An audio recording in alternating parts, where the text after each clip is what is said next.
In a dark, scary forest, hidden within the hollow of an ancient scary tree, 3 scary fairies gather to discuss scary movies.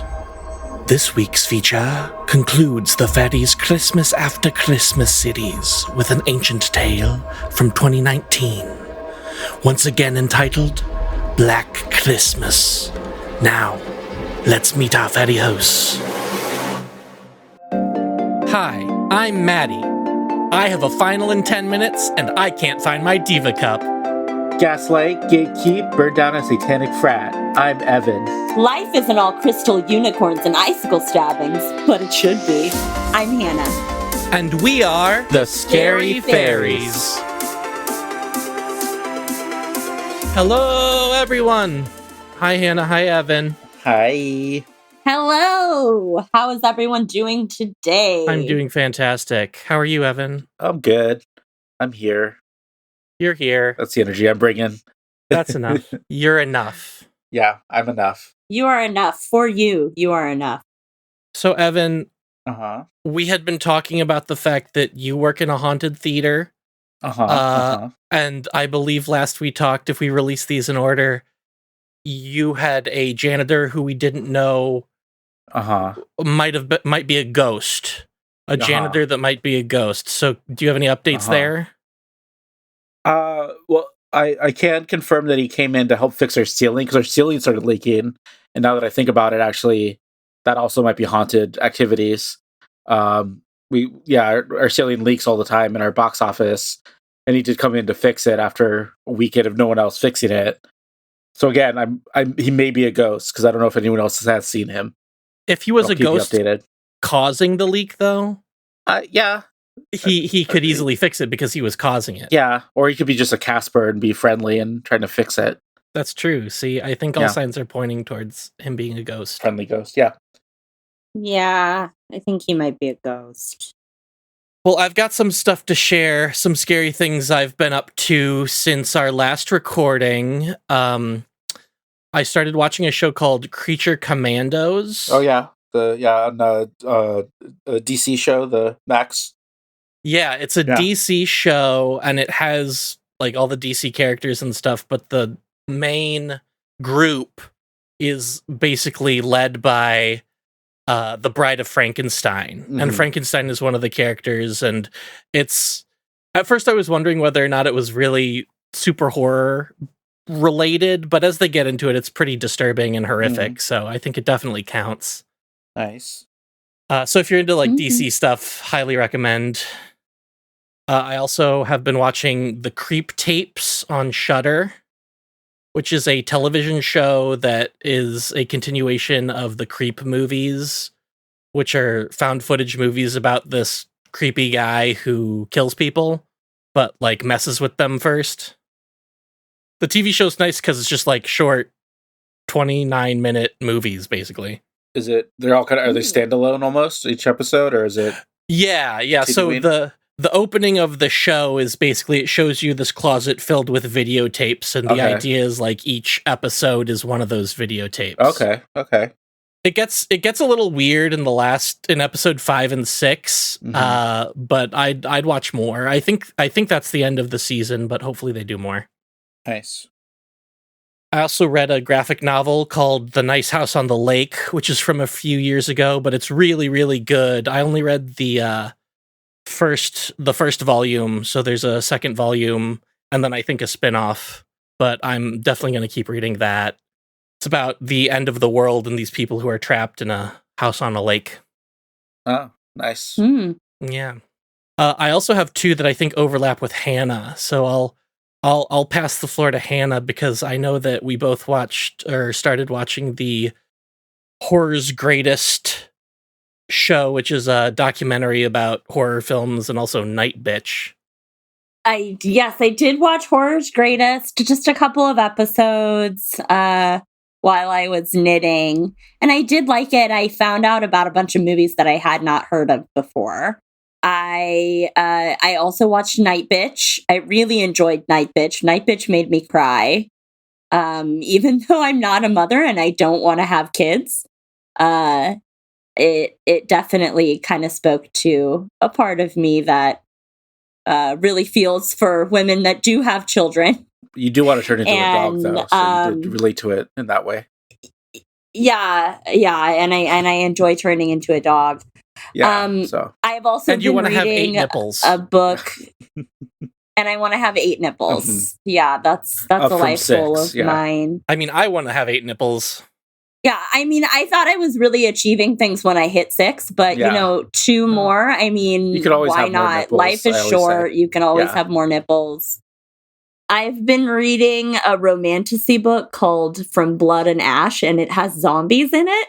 It's pretty cool. Are they romantic with the zombies? No, they are not. Okay. What's the point? Yeah. It's a book about a girl who is being targeted by a guy that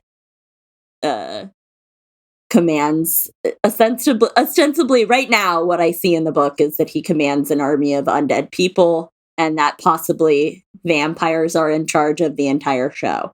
So I don't know. I gotta read it 200 more pages before I find out the inevitable twist at the end. There's a hot darkness daddy in it, and it's pretty good. I enjoy it. So, and then I also watched Cuckoo today. Oh yeah, I saw you logged. That's a good movie. I need to see it. And that was quite good. I enjoyed watching that. Based on or related to the book? Because isn't there a book, Cuckoo, also about gay teen? Is that unrelated? I think that's unrelated. Okay. I get confused because there's 2 things called Cuckoo. Okay. I do want to see it. It's a very common word, Evan.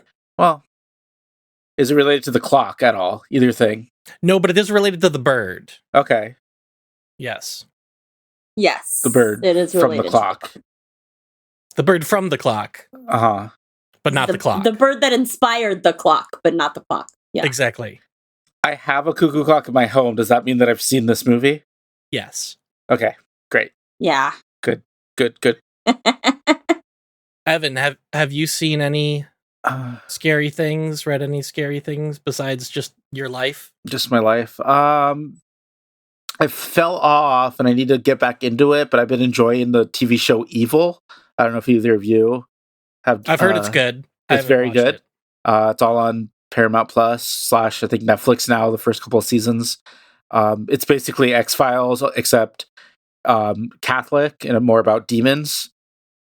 So you basically have a priest and then like the scientist lady that doesn't necessarily believe and is a lapsed Catholic, and they investigate demons instead.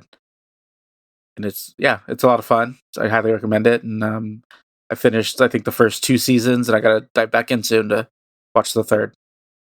I'll have to check that out. Yeah. All right, now, Evan, you had a question for the group. Do you want to ask it? Yeah. So we'll talk about it, but this week, this Black Christmas is the first or only of the 3 that is PG-13. We'll talk about that and what it means or what it kind of did to the movie, but made me think about like what are the good horror films that aren't essentially, like which ones are effective that stay PG-13 or less even. Yeah, we're not talking about NC-17 or X, right? Yeah, but just less than R that are a little more for general audiences that are still effective. I've got a list, but I'll let you 2 go first. Well, the first one I thought of is the one that I think is actually really scary, and you kind of forget that it's not R, is The Ring, the American remake of The Ring. I was gonna say that one immediately, the American remake of The Ring. Yeah, that's one that really if you ask me, I would almost say, oh yeah, it must be R, right? And then it's not, but it doesn't feel like they cut it down or pulled it, like they didn't edit it down to a PG-13. It just is PG-13 and just happens to be really creepy and effective. And there's a lot of creepy evocative imagery in that movie. Yeah, I thought The Grudge, the American remake of The Grudge, was also not so bad. I agree. Scary. I also thought The Sixth Sense is pretty good. Oh yeah, really classic. great. Yeah, classic. Along with that kind of, it's more dwelling into sci-fi a little bit. Signs, if we're going Signs, at night, the birthday party at the very least. That was scary. Yeah, that scary freaked as hell. me out. Yeah, as a child. I also think Poltergeist is one of them too. 100% agree. Yeah. Okay. I don't even know if I realized that wasn't. I guess that makes sense. It's PG-13 or that is PG because is that before PG. Because it was before PG-13. Before PG-13. Okay. So that one's pretty scary to me. Yeah. Jaws famously is PG also because that's before that. Yeah. We've talked about that before because it has they hang boobies. Yeah. I had a bunch of those on my list. I also have, in terms of classics, Gremlins. Oh yeah. Okay. Yeah. Insidious.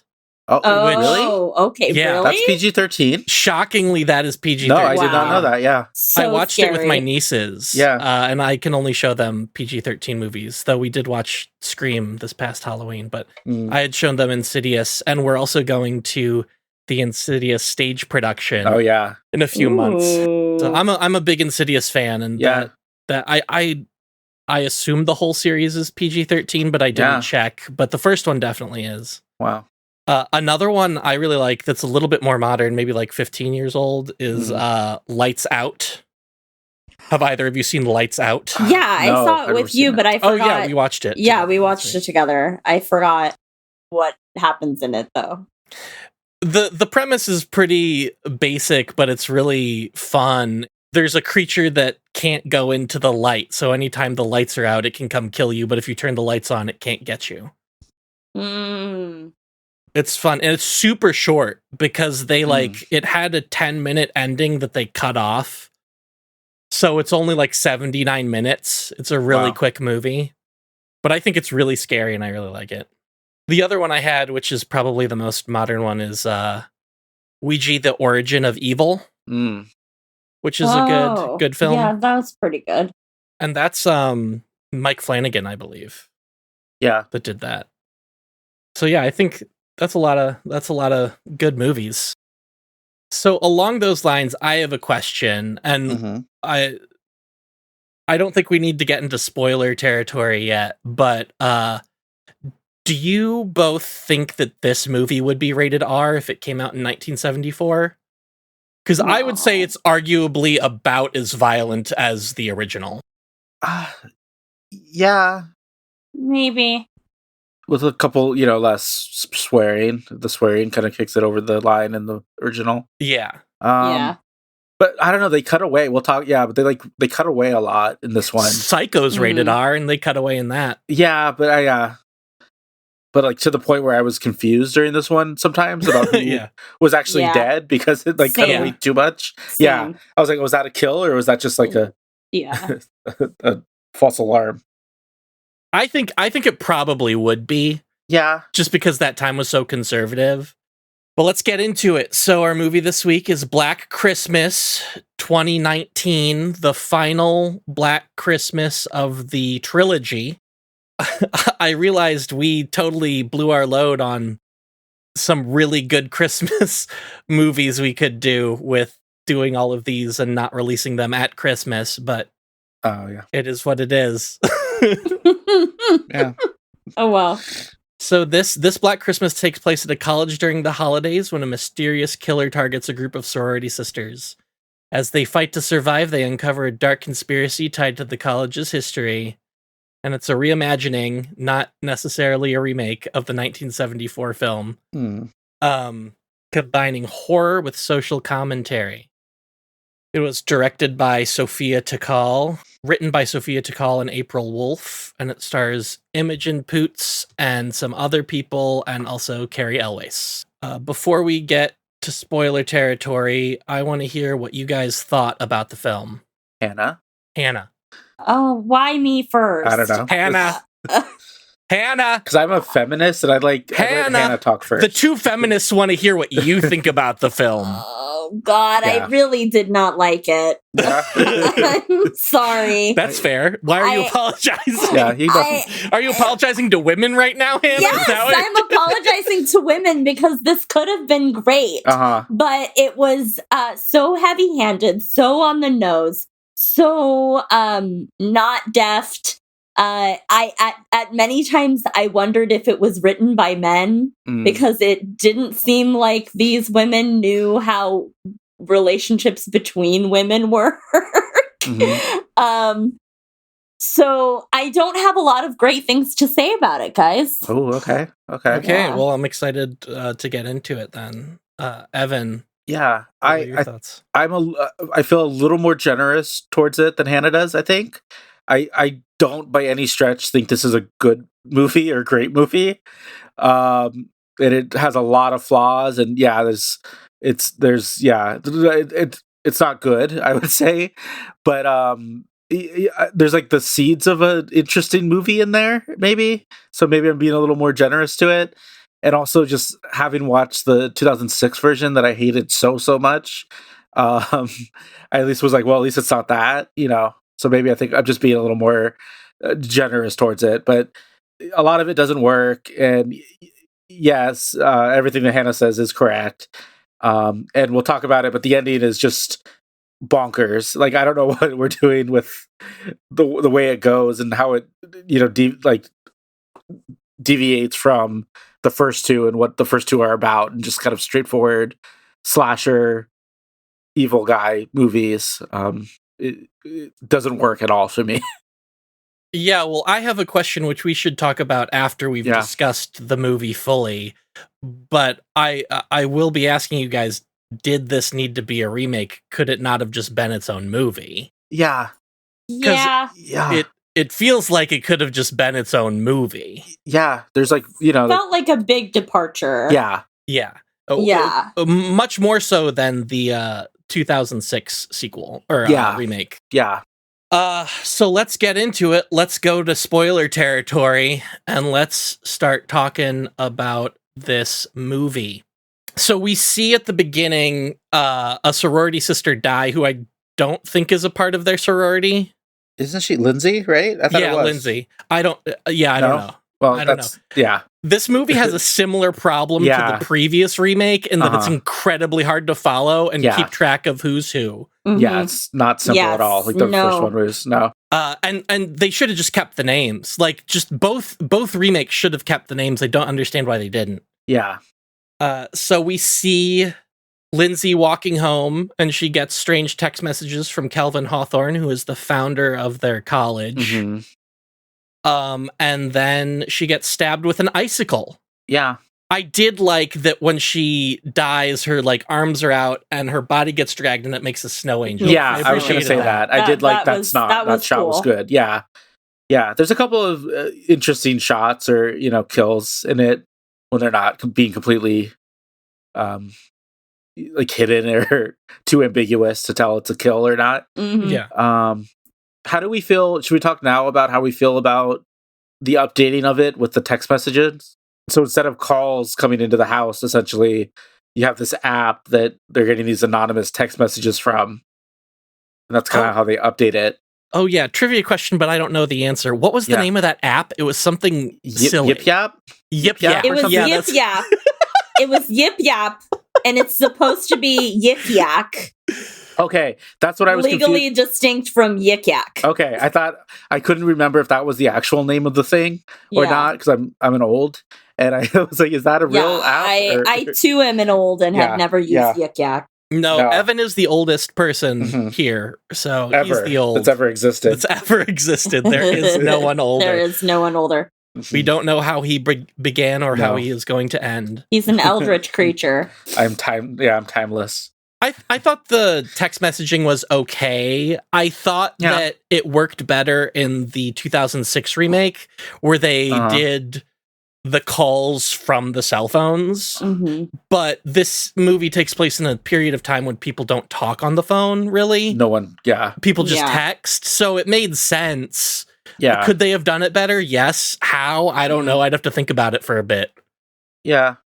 And I thought it was kind of, again, the first kill I think is the most effective one, the first Lindsay kill, because she's getting these text messages and she's looking behind her, and there's one random guy that seems suspicious following her. Yeah. And last minute he turns the other way and isn't the one following her, and she gets ambushed. Well, and then she she runs away from him and then goes to a house and knocks on the door. Yeah. And then a figure that appears to be the same figure is there. Mm-hmm. So that's when I'm like, oh, is something supernatural happening? Which it is, but that's not supernatural. That's not it, that was yeah. just another person. Yeah. Yes. So again, I started to get confused there. But I thought it was like a Scream situation where there's two killers. Like there's two killers, and it was, which is like 7. Yeah. Yeah. I wrote down when she gets killed, right before she gets stabbed, she says the line, "I'm sorry for whatever I did," which was like my first, like, kind of like, this is weird. Why did she say that? Like, I just the wording of it. That seemed totally normal to me. I always say that. You always like, apologize that's before you're what killed. I say before you get stabbed. Well, just when I leave any situation, and dying would be leaving a situation. Yeah. I'm sorry for what I did. Sorry for whatever it is you think I did. Sorry for whatever it is I did. See you later. Yeah. Oh, and a thing I noticed that made me think like, ooh, this movie might be not going to be that great was when the killer grabs the icicle. It looks very CGI. Oh. That icicle was not there when they break it off of the house, and it looks very fake. And this is, I think the movie didn't have a big budget. But another thing I noticed throughout the film was that the ADR was weird. So, like, you know when you can tell a line is ADR, like if you're not seeing the person talk, like you're seeing them far away in the back of their head. Or it's all of Madam Web, yeah. Yeah, exactly. The ADR in this reminded me of Madam Web because it was so obvious. It sounded like a different audio clip than what had just been playing, and they would like do it like mid-sentence as well, and you could just hear it was different. So we go to the sorority. We meet the people in the sorority. I don't think we need to go over the names. Last Black Christmas, we spent a lot of time discussing the names. This one, I don't even think it's worth it. I don't know who's who, and they just all run around, and I cannot keep track. It did like 1% better than the 2006, and making them a little different, making but them a little barely, distinct, and also nice to each other. Yeah, I liked that. That was an improvement. Uh-huh. But never would I run into somebody's room and say, I have a final in an hour, and I'm missing my Diva cup. It's 10 minutes. Or in 10 minutes, excuse me. An hour, you have time to go get a new one. Well, yeah. 10 minutes. 10 minutes. Emergency. You got to borrow somebody's. You got to borrow. Well, I don't know. I feel like I would have another Diva cup, but that's just me. No, not this girl. No. Not that she uses one Diva cup only. So yeah, we have that. Her. I couldn't tell you which name is hers. Chris is kind of the only one that has like the most distinct, other than the main. Riley's the main one. Imogen Poots, yeah. It's Imogen Poots. Who has a great name, by the way. Yeah. Do you know Imogen Poots' middle name? No. It's Gay. So her name is Imogen Gay Poots. Bless. Yeah. Wonderful. I love that name. 10 out of 10 name. 10 out of 10. Yeah. And I like that she didn't change it for, her acting life. But yeah, so we got Riley. She have Riley.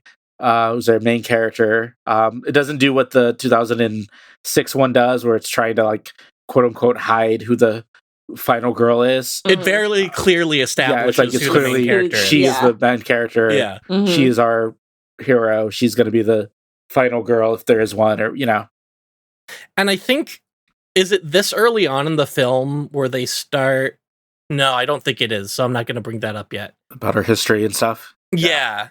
But they are discussing the dance. So they are introducing the idea that they're going to do a dance, and we don't know exactly what this dance is for, or at least I didn't. I thought it was for like a talent show or something. Yeah. But apparently it's at the boys' fraternity. At one of the fraternities, the main fraternity. Mm-hmm. But that wasn't made super clear in the beginning, I don't think. No, they're just like vaguely talking about, we have to do this. It was very hard to follow what was going on at the beginning of this movie. They're talking around it a lot, which I mean, it's again a little better than the 2006 where every line was like dead on exposition, where like every line in 2006 version is like, oh look, he was killed on Christmas and that's why he does this. But this, but then they kind of talk around too much at it that you can't follow it. I didn't know the people's names in the 2006 version, but I knew what was happening. Like, I knew everything that was going on in the movie because the movie was constantly telling you what is happening. Yeah. This one, it does, but not at the beginning. At the beginning, it's really just leaving you to figure everything out on your own. Yeah. Yeah. Then they go to class, and we meet Carrie Elwes as Professor Gelson.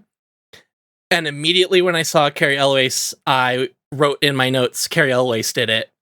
When I wrote it, I put, fucking Jordan Peterson is here. Why are you girls so mad that we only read men? Men are the only people who write good things. What are we gonna do in this world without men? And then, so he's being a dick to Riley. Uh-huh. And then we find out that Riley's friend, Chris, has a petition going against him to get him fired because he doesn't have any women on the reading curriculum. Getting him fired seems like a bit of an overreaction. Shouldn't the petition be to get women on the curriculum? Like, why get him fired for that? Like, if he, was groping people, get him fired. But it's just because of his curriculum. Just have him change his curriculum. That's what the petition should be. I think it was insinuated to me that he, like I said, is like a Jordan Peterson character and kind of has this sort of maybe extracurricular presence as a manosphere douchebag. Like Jordan Peterson does, and he is a professor or was a professor, and I think he got kicked out of where he teaches, or the University of Toronto. But I didn't get the impression that this guy had a presence outside of the classroom or school where he was being a dick. Like, if you take it, I've had shitty teachers who have views that are abhorrent, but you go to their class, you leave, you don't have to think about them again. Yeah. I'm just saying women overreact. That's all I'm trying to say. Oh my God. Yeah, no, I don't know. I don't know that I would say firing is correct, but at least some sort of censure. Do you think, was the movie trying to say anything about Chris by the movie was trying to say a lot of things, and it said them with a sledgehammer. Yeah, it really did. That's what I'm trying to. Was it just a sense of shorthand of the most extreme, that Chris is such an activist that she is getting this teacher fired, and she got the bus removed, which is important later. But I was like, oh, are we supposed to be on her side? Are we supposed to be oh no, she's too far? I couldn't really tell what the movie was trying to make us think about her. I feel like the movie was trying to tell us we were supposed to be on her side. Just because at the very at the very end, what's her face? Imogen Poots' character says you were right about everything, and she's like, yeah, but do I feel like she's? I don't know, that's a fictional school. I think everything in this movie is exaggerated. So I think it's very exaggerated. I think we're supposed to agree with her, but in this exaggerated world. And see how she relates to people in the real world. Which I get, and I liked her character more than I liked the teacher character that she was trying to get fired. Yeah. But not Carrie Elwes, because he's bae. So we also learned that Chris was able to get a petition to get a bust of Calvin Hawthorne, who created the college, removed because of his history of misogyny. You would think that she also would try to get the school renamed. Yeah. We skipped over it, but the movie opens with a quote from from fictional man character. A really Yeah. I don't remember. Does anyone have the quote? Yeah, it was like basically it was like men have power if only they know how to release it or something. Was basically the and gist of it. That's when you get the idea that like something mystical is going to be going on. Yeah. I didn't actually clock that it was the character. I just read the name. I'm like, don't know who that is. I didn't either until I did a quick. Yeah, I did a quick rewatch of the start just to be like, wait, what did I miss? I was like, oh, that's Hawthorne. That's the fictional character. Because I did the same thing where I was like, oh, they just picked a random quote to open the movie with. Yeah. That's odd. Yeah. Okay, I kind of like that. Though it is kind of a ridiculous quote. Yeah. So after class, they go to a coffee shop where we meet Landon, who is a shy, nerdy guy with a crush on Riley. And what do you think they were trying to say with this character? I thought for sure that it was going to be him. I thought, oh, it's a misdirect. Me too. It's going to be, the nice guy. Kind of spoilers for Promise a Young Woman, but kind of like the Bo Burnham type where it's like, oh, he's one of the quote unquote good guys, and it ends up he's just as misogynistic or part of it, or is the killer. I thought for sure. I wrote down like, oh, he's the killer, right? Yeah, it did kind of feel like they were setting up for that.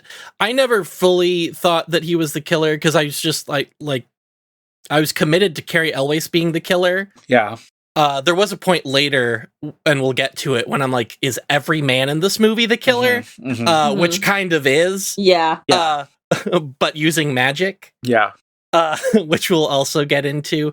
So at the coffee shop is where we do learn that Riley, or at least like start to know that Riley was assaulted in some way because of this interaction she has with a DKO frat member, which she was sexually assaulted / raped by someone in that fraternity. And he like brings that up in a very incredibly jarring way where it's like, if you did that in real life, that would be so horrifying. And I know that it does happen. Stuff like that does happen. But it was just really, really, really intense. And that's when you start to realize that like, oh, something happened to her. And that's probably going to become a big part of the movie. Yeah. And it was not subtle at all. Like it was really... No, they don't handle it in a way that's, I feel, sensitive or... Yeah. But, that kind of shit does happen on college campuses quite often.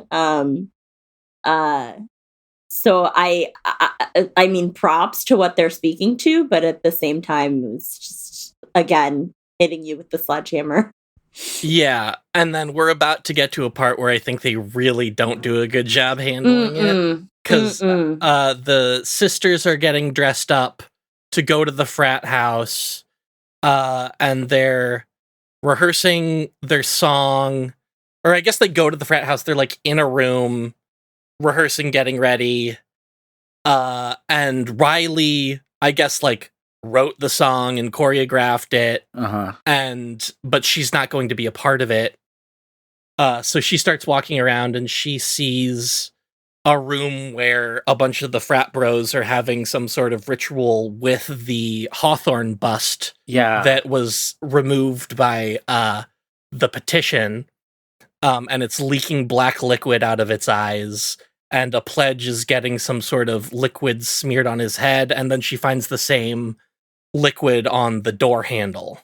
She also finds one of her sorority sisters about to be sexually molested by a frat bro, and she stops it. This is where, just because that scene, those scenes happen back to back, I was like, oh, is this some sort of like, are they casting spells on women? Oh, you already, Are they like doing like Bill Cosby spells or something? That's what I was kind of thinking too. It's like, is this some way that they are controlling the women on campus to do their bidding? Yeah, and the movie never says that does or doesn't happen, but I do think at one point we see an image of powder being poured in Riley's drink, right? Yeah. Am I right about that? Yeah, there's like a quick cut of a drink being spiked. Yeah. I see. I'm dumb, and the whole time I knew this. There's like this weird rituals going on, but I think especially because we watched the first two, and they were so like while they're hiding and while they're insane and while there's a serial killer going on and a slasher, they're not supernatural, really. You know, the second one a little more. The second one's a little more out there, but the first one especially is so like could happen essentially. Like it's just a guy. So I was still just like, oh, okay, maybe everyone's in on it, or it's multiple guys, or it's the whole fraternity is doing this. But at no point did I think, oh, there's a supernatural element going on until later, like the last scene essentially. Yeah, if you're not picking that up, the last scene probably just like smacks you in the face. That's what happened to me. I was like, wait, what? So Helena goes home. That's the drunk girl who was about to get assaulted. Unaccompanied. Yeah, they just throw her in an Uber. Yeah. And I assume that if there were any parallels between characters, this would be the Barb. Just because she's the only one who gets like shit-faced drunk. She goes home, so Riley has to take her place in the performance. And then they do the performance, and when they did it, it's not what I expected, because it didn't look like the video that they had showed at the beginning of like a previous performance they did. This is just on like a little stage in like the living room of the frat house with like 20 frat guys watching. Yeah. And they do the Mean Girl Christmas dance. But Riley freezes, and then Chris comes up to her and says, like, get your shit together, like, you need to do this because, like, you know, he assaulted you, so like, let him have it. And then she does a solo. Yeah, and then she starts singing about her assault. Her new lyrics, This was all planned. Are those new lyrics, or were those the original lyrics? Because it seems like that's some intense ad-libbing, and then they're all doing backing vocals to the ad-libbing, if that's ad-libbing. No, I thought it was planned. I took it as, like, this was always the plan. I couldn't tell. I thought it was the plan. Yeah. Okay. Because her lyrics are about her. So if somebody else is singing them, would they be just playing her role? Yeah. Or would they be saying stuff not directed at that? I was so confused. I'm like, was this planned? Because it seems like this was the plan, but how was this the plan if she wasn't originally going to do it? I got confused. Yeah, it's a little muddy, but yeah, I took it as, these were the lyrics. She wrote the lyrics. The rest of them were going to sing these new lyrics about rape culture, essentially. Right, at someone's attacker's house. Yeah. Where, oh, God. I really didn't. I don't think that I would ever, like, as a friend to a person that had been raped, encourage them. Like, don't you want to sing your trauma to your rapist? Don't you want to look your rapist in the eye and like, no, that's not really what you do when someone has been violated. No. At all. So while this is happening, Helena is home. She seems like she's not as drunk and she's packing. However, there's somebody in the room with her. And I don't think we see her die. Is this where you got confused, Evan, of not knowing where people were dying? Yeah, she was this dead? is the start of it. Yeah. There's like five. There was like 5 in a row where I was like, "Wait, is that a death or is that a?" I stopped trying to keep track because I couldn't tell at a certain point if these were kills or if they were just like kidnappings or if they were just fake outs. I couldn't tell anymore because of the. I think because it got cut down, you know, to get a PG-13 rating, it became too ambiguous for me to tell. I don't think it got cut down, Evan. My what I read was that this is what the director was trying to do, and that she wanted to get a PG-13, but would be okay with an R because she wouldn't sacrifice the integrity of what she was trying to do. So it sounded like they made some cuts, and maybe those like small cuts they did were the things that made it confusing as to whether or not people died. Yeah. But I was there with you because I thought some of the girls would show up again at the end and be like tied to chairs or something. Yeah. Yeah, same. Or that they were that's what I was expecting almost. Like they'd be hostages or they would be part of it or something, kind of the rule of like if you don't see the body, they're not actually dead was kind of what that's the opposite in this movie. Yeah. Mm-hmm. We do see Fran die. So the woman who wanted a what's it called? The cups. Diva cup. The Diva cup. The cups. The cups. Drinking out of cups, being a bitch. So Fran, the woman who wanted a Diva cup, stays home while everyone else goes to get a tree, and we see her get strangled with Christmas lights, which was a nice homage to the 2006 remake. Is that the kill? The one kill or the one jump scare I liked that I thought was effective was when there's one like fumbling around in the jar, and then she plugs in the lights, and just as soon as she plugs in the lights, the face is there. Okay. That's later. This is she's just in the hallway, and then like The Exorcist 3 with the scissors, someone comes up behind her and just like grabs her and kills her. I guess they start learning that people are going missing, and they also, I think this is around the time when they start all learning that they're all getting strange messages from a Hawthorne account. Mm-hmm.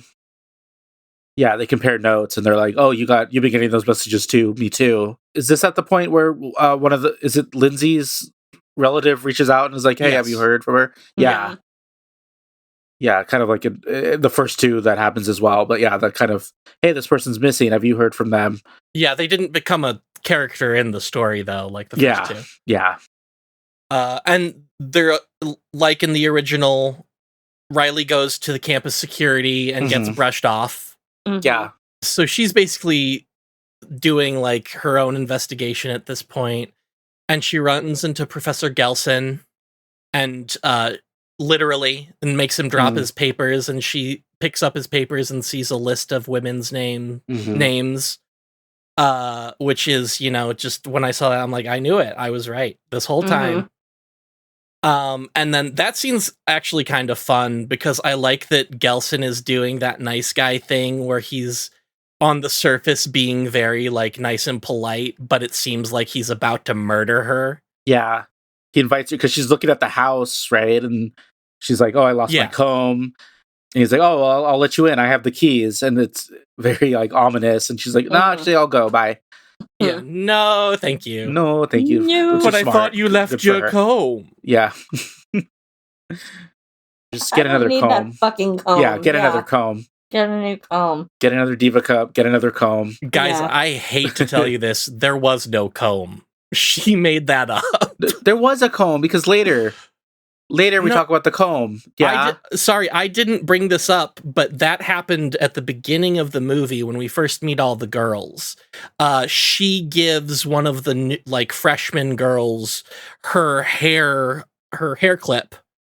And that's, I think, what you're thinking about, because she gives the girl her hair clip and she's like, "This was given to me by my sister." Someone. Yeah. And then Chris was like, "Actually, I gave that to you." But that's what they end up having of hers, not her comb. Okay, the comb was. I can see why you're confused.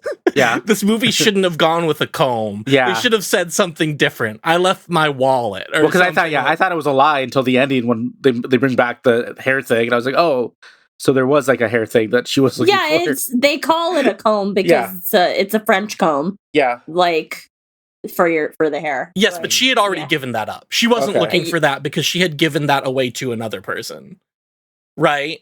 Yeah, that makes sense. Yeah, no. Or was that the comb she was looking for? See, these are these are the unanswered questions. Unanswered questions from this movie. Yeah. And she learns from the professor that there has been a movie posted on YouTube from Chris, or of the dance, Blue Boob or whatever they are calling it in this movie. Of the dance. And she confronts her and gets real mad because we learn at the end, she says, that'll teach him to rape women. So, again, if you're doing this, I thought the more effective way to do it, to rewrite the movie, is like, because it was almost like he faced no consequences, or like they never believed her. Yeah, that's but exactly I thought, Mhm. yeah, but I thought, oh, the more quote realistic version, or the more true to life version, is kind of like a Brock Turner situation where he does face consequences, but then is let off really easily. You know what I'm saying? Kind of like I thought what the movie was trying to say was like, oh, men get away with this kind of stuff. Yeah. Yeah. Yeah, agreed. Yeah. So they're having a fight in the kitchen, and this is the part you were talking about, Evan, when one of the sisters, don't remember her name, No. Jess. Okay. My notes tell me that she is Jess. That's Jess. Okay. She doesn't like when people argue, so she goes to find the Christmas lights, and that's when she starts plugging them in. Yeah. And I thought the outlet didn't work because she keeps plugging them in and they're not working, and I'm like, well, that's obviously a bad outlet. Yeah. So, no, they just have a lot of dead Christmas lights. A lot of dead Christmas lights. And then she finally does plug one in that works, and we see a figure right behind there. her. Yeah. And that was a pretty good jump scare. Yeah, I was like, that was good. I was like, that was a good scary. shot. Yeah. And then Marty, who is another sister, and she's in the kitchen with her boyfriend while the argument is going on. Oh, yeah. This is the first time, I think, at least I noticed that, like, something happened to his eyes. So he, like, starts being all red-pilled man. Kind of out of I mean, it's slowly building, but then he like really goes like full force, like men are always blamed for things and women don't respect men. And I noticed something I think they did something to his eyes, and then I noticed it later, and I think when men were being possessed and they would go into their like possessed states, like they did something to their eyes. Oh, well, how did he get possessed though? Did somebody? It doesn't show us. Don't ask questions like that. Yeah. Okay. How did this I want to know. Well, because I didn't. Yeah, I just thought it was another misdirect again. Like that was kind of the first to have that with the asshole red herring boyfriend. Which this one was kind of less of an asshole, a little bit, except when he became one. But yeah, but I thought that's what they were doing was the first one and the second one with the kind of rude boyfriend that they fight with that could be the killer. Yeah. Yeah. Well, I think they were doing that, but I also think that he was supposed to have been a person that like got possessed by the fraternity. Influenced? Okay. Yeah. I mean, I could be wrong because I think I like that better. Yeah. That's what the movie gave me. I didn't write down anything that definitively proved that, but I think there probably is, but I don't know. And then they kick him out. And yeah, that is kind of a moment like I guess in the original and in the 2006 one where men are douchebags and get kicked out of the frat. That's canon, yeah. The other thing that's canon is the unicorn head. Right. Yeah. We got that in all three. Yeah. Mm-hmm. Yeah. They don't do anything with it in this one, which was disappointed. They just show it to you. They just show it to you like as an Easter egg almost. Yeah. Those who know. Oh. The shadow knows. They start getting attacked. I won't go through every single beat of them getting attacked, but this is where I got confused because it's like one after another. Yeah, I won't go through every beat because it's impossible. It also multiple sororities getting attacked? Is it? Yeah, yes. I guess so. So they do a misdirect. That's a weird misdirect where the campus security guard that we met earlier gets a call and he answers it and they're like, the sorority is getting attacked. And I don't know if they said the name of the sorority, but it seemed like a misdirect because they show that he goes to a different sorority because he opens a door, which we think is going to be the door to the sorority we've been following. And then we see this scene where they're stabbing one of the killers. Mm-hmm. And the last time we saw our sorority girls, they were stabbing a killer. Mm-hmm. But these are different sorority girls stabbing a killer. It was very confusing. Yeah. So Light Girl is dead. She is discovered dead. The boyfriend comes back and pretty much immediately gets shot with an arrow, which I do like that they were using bow and arrow for the weapon in this scene. Just shooting bows and arrows at people. Yeah, a bow and arrow is always scary. Bow and arrow is fun. And fun, yeah. Yeah, I'd hate to get shot with a bow and arrow, especially like in the head. Oh, yeah. Oof. That wouldn't be fun. Yeah, that would not be fun. My uncle killed a bear with a bow and arrow. It's pretty awesome. Did he really? Yeah, not joking. Like he was hunting them, or just he was hunting in Alaska and killed a bear with a bow and arrow. My uncle killed a bear with a bow and arrow. He did, and he made a bearskin rug. God. All right. Yeah, we're learning things about Hannah's family today. Yeah, my mom's family is backwoods. I did like we got a plastic bag. Did you guys clock the plastic bag? No, I missed it, and I read it later that there's a plastic in bag the kitchen. Yeah, it's not. I don't think it's a kill, but it's really quick. It's when they're in the kitchen. They're one of the attackers is going after them in the kitchen, but there's two girls in the kitchen. One of them jumps at them with a plastic bag. I think is what happened. Am I right, Hannah? Is that what happened? Say it again. What happened? You gotta pay attention. No, I am paying attention. You gotta pay attention when we record these things. So I think what happens with the plastic bag is that the killer doesn't use it. One of the sorority sisters uses it on the killer and like jumps and wraps his head in the plastic bag. Okay, yeah, I do remember that. Mm-hmm. Yeah. So that's a nice little homage. We didn't get like 20 of those. Yeah. As we did in the 2006 remake. Well, in 2006, it becomes a whole like pathology. Like, yeah. She was like found in a plastic bag, and that's why she does it or something. I forget. There's like some dumb reason. Like, well, no, it's that the mom Billy, did it. Yeah. Billy saw the dad get killed with a plastic bag over his head. Yeah. So and now for some he reason, has to kill everybody. The plastic bag. For some reason, his sister does it. Genetic. No. Plastic bag is genetic in that genetic. One. Yeah. Passed down. So Marty dies. What is it? This part is so hard to follow because she calls the police, and I think this is when the misdirect happens. Or were they cutting between two different sororities and I couldn't tell? It's hard to tell. Yeah, it really loses a sense of geography I kind of lost all sense of pacing and geography in the end completely. Like there were women fighting the men, and that was what was happening, and it was from multiple sororities. Yeah. Well, Riley does at one point kill one of the people attacking them with the key claw. You know how you put the keys in between your... I did like that.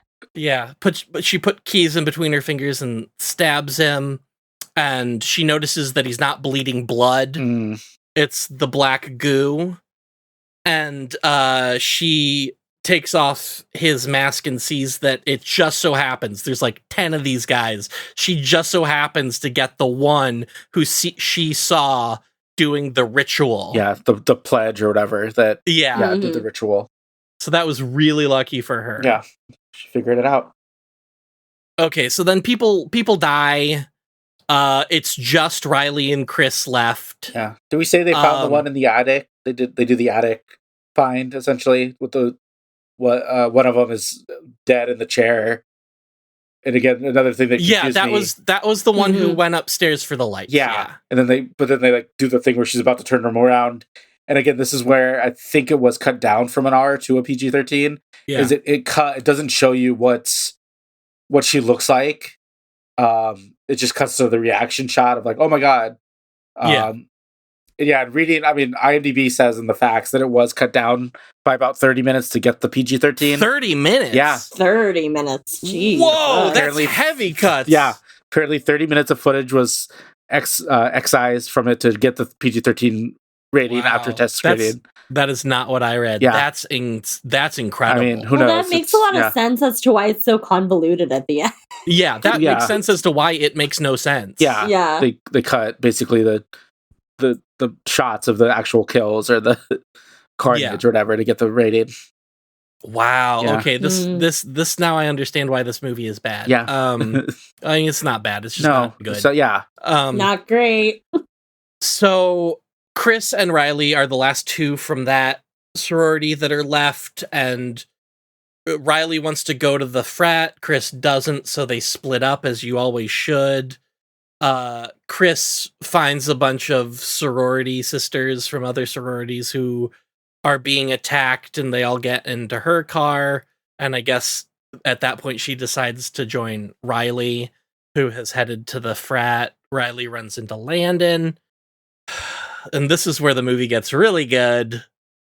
They go to the frat and find out that all the boys in town are being controlled by the founder statue, which contains black goo that is the sexist, racist manifestation of the founder of the college, which they wouldn't have discovered if Chris hadn't started that petition and gotten it removed. And then Landon gets turned, kind of chaos ensues. We find out that one of the girls, who I forgot was in the movie, which is the girl that she gives the comb to at the beginning, is a bad person. And I was like, wow, I don't think we've seen her in like an hour. Yeah. I was like, Joe, she's alive.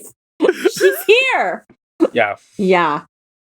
And then Riley pretends to submit, and then she grabs the statue and breaks it, so they don't have power anymore. And then don't they kill the woman that's going along with it too? Yeah. So that's part of it. Men at first they're like, if you obey, you'll be with us. If you don't, we'll kill you. But then they kill the woman that's going with them, essentially. If you think about it, you shouldn't think about it, because wouldn't you want to keep the people who are submissive and not kill them in hopes that other people might become submissive? Yeah. It seems like the smart thing to have done would have been to just kill Riley. Yeah. And I don't know what the movie was trying to say with the woman that was going with them.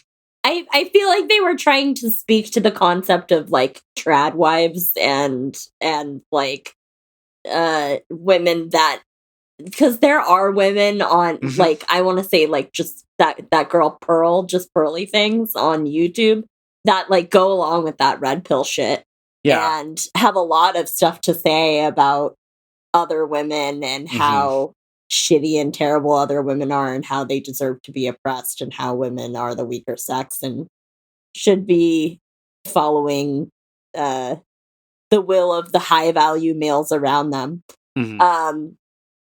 So I think they were trying to say that that's an ideology that like gets women killed, which sure, but okay, again, very clunky. Yeah.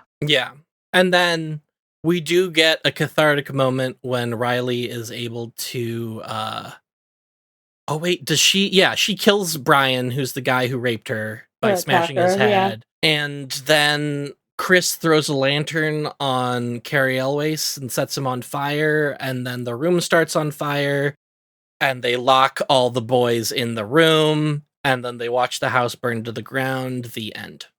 Yeah. Well, we skipped over that there's a big climactic, like they're about to get the upper hand on Riley, and then all the other like sorority women show up and are like, not today. It's like an Avengers moment. I did like that. That was cathartic and fun. Yeah. I thought that the ending was good. They could have, if they had built up to that better, it would have been a great movie. Yeah, it would have been wonderful. Yeah, this why it disappoints me so much is that there's a lot of potential with this movie. Yeah. And they could have said stuff if it had been a little bit more subtle, I feel like. Yeah, I want to see that 30 minutes they cut out. Cut that back in. Yeah. Yeah, I'd like to see the Yeah, I would like to see what it that would cut. have been like. Yeah. Because this movie was I believe a pretty big flop. Oh yeah. I didn't even know it existed, honestly, until we No, started me either. doing these. So I was like, oh yeah, they made a 2019 version. Yeah, I remember when Yeah. it came out. I didn't see it, but I had heard it was good. Oh yeah. And then it was more recently that I heard it was bad. Mm. And then I watched it and realized that it's not bad, but it's Yeah. not good. No, I mean, it's I don't not need the to- worst thing I've Yeah. ever seen. I mean, they could have had a lot more eyeball eating, and I would have liked it. Jesus. I would have been so mad if a single eyeball got eaten in this one. I would have been. Yeah, I would have been really I would have upset. quit. I would have quit the show. I would have been like, I'm out. Cookie cutters made of someone's back? No thanks. You know, there are going to be other movies like that we cover, No. Evan, right? I say no more eyeball movies. Our next movie is The Eating of the Eyeballs. No. So yeah, the movie didn't make its budget back in the US. And it got mixed reviews, but more towards the negative side. I mean, I get why some people would appreciate it, and I get why some people would hate it, but I think that I also understand the wrong reasons why people would hate this movie. And that's kind of why I don't want to be so harsh on it, because that's why I said I was sorry at the beginning when I said I really we didn't know like why it. you're sorry, Hannah. But it sucks when there's a movie that you want to like. Yeah, you want to like it. You want it to be. But you're like, I'm on board with what they're trying to do. Yeah, but it just doesn't work because you know that there are people that hate it for the reason, like the wrong reasons of like, oh my god, they made it's all about women and they hate men and all. You know, there's like that dumb opinion probably. They're just pandering to the feminists. Yeah, and it's woke Christmas instead of Black Christmas. Yeah. I don't think this needed to be a remake, and it should have been rated R. So just make this an R and don't make it a remake. And I think you got a great movie. And almost, like lean more into the crazy, like satanic, like, if there's a movie about a weird satanic cult within like frat culture, I think that's interesting. Yeah. Lean into the relationships between the girls. Like set up, have a setup sequence of their relationships to one another and who they are. And like, I can still remember the names of the girls from the women from the Black Christmas original. Yeah. Like, and they're very distinct characters who all seemed to care for one another. But again, like with this movie, I don't feel like that at all. And even though they're nice to each other, even though they seem to have a little bit of camaraderie, I wanted to see a little bit more of a chemistry, of a natural feeling of sisterhood, rather than we are sisters in a frat. That means we are sisterhood. It's almost there, but it doesn't give them enough. No, it doesn't have the sense things. It doesn't, give them a life outside of this horrible thing that happened to Riley, and this, it makes it almost all about that in the men around them, essentially. Right. Well, you two, I want to take a little trip. Will you guys come with me on a trip? Yeah, where are we going? Where are we going? Let's take a little trip to Hannah's Costume Corner. Hey, we're back at Hannah's Costume Corner. I don't have a lot to say about this movie. It's a very 2019 fashion. The amount of infinity scarves confused I loved it. me. I don't know. It was confusing, but I loved it. I loved those scarves. No, they were great. They were wonderful, chunky, beautiful scarves. Definitely like a standout of the movie in terms of costumes. As a devotee of kind of 2012 style, I'm here for it, but it does date the film. I do like Landon's sweater. I want to call it a Cosby sweater, but it's just I hate that. But his sweater of many colors is very nice. There's lots of plaid and tartan, which was big at the time. There was some overalls and some great shirts with some good sayings. That one especially that Fran was wearing, I forget what it said on it, but it was pretty good. I enjoyed the move away from skinny jeans in general that we've seen in these past 10 years. So lots of boyfriend jeans, those were really big.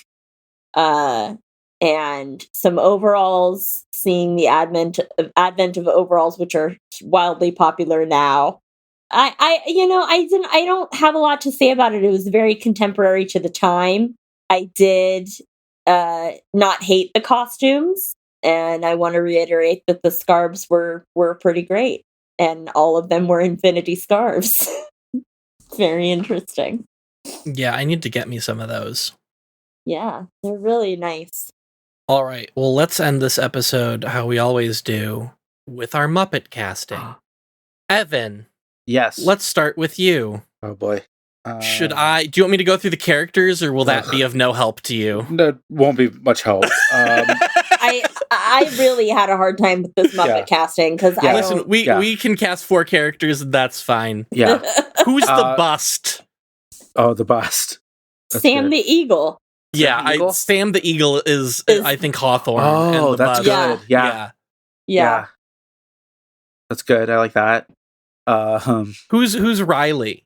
Prairie Dawn. Yeah. Okay. Yeah. And then Chris, activist. Miss Piggy. Yeah, I have Piggy for Chris. That's the one I could do. Yeah. Okay. Yeah. What about Landon? How about Scooter? Yeah, I would say a Scooter. Scooter's, I think. Yeah, perfect. Yeah. Yeah. And then what about the Rapey Boy? Oof. I guess Rapey Boy isn't even really a character. Yeah, that's what's hard. Yeah. Is there, there's Professor Gelson. Yeah. Who are the ones that are in the balcony? Statler and Waldorf. Yeah. Waldorf. Yeah. Yeah. Okay. Yeah. Both Statler and Waldorf. Yes, both. Oh, okay. A double cast for him. Yeah. Okay. They could be the. I'm going with Carrie Elwes and everyone else's Muppets. He stays the same. Yeah. He's really creepy to the women Muppets. Muppets. Yeah. I like that. And I don't. They're what other characters are really? You just relevant? Sprinkle the other ones in there. Yeah, it doesn't really matter. Yeah, you could just switch any character with any just Muppet. have them in there. Yeah. Do you guys have anything else to bring up? I was again reading just through the IMDb on this movie. Did you know there's a mid-credit scene? Apparently. Oh shit. I did not. I didn't say, but apparently, partway through the credits, there's a scene where Claudette the cat is licking the black substance bleeding from one of the pledges. Okay, I did see that. I didn't see that at all. I did see that. And I actually have in my notes. I'm glad you brought that up because I have this thing in my notes that I didn't know what it was. Oh boy! And it's for that. It says, "Is the cat going to become a misogynist?" That's a better movie. That's And the possibilities there are endless. We could call it the Meowsogynist. The Meowsogynist. We got it. We got it. We're making this movie. Yeah. Green light it. Well, on that note, let's say goodnight. Thanks everyone for listening. Merry Christmas. Next time. Bye. Merry Happy Christmas New Year. in January or February whenever you're listening. Whenever you're listening. Wherever you are and whatever you're doing, Merry Christmas to you. I'm going to put in Christmas sounds now, like the bells and the Please. ho, ho, ho. Bye. Bye. Bye. Thank you for listening to Scary Fairies, a podcast where 3 fatties discuss scary movies. You can write to the fatties at scaryfattiespod@gmail.com. Tell us what you think of the show, or ask us a question and we may read it on air. You can find the fatties on Instagram at Scary Fairies Pod. We hope you enjoyed this episode. If you did, please leave a 5-star review on Apple Podcasts or Spotify. Please share this episode with others who may be interested in listening to the Scary Fairies discuss scary movies. See you next week in the forest.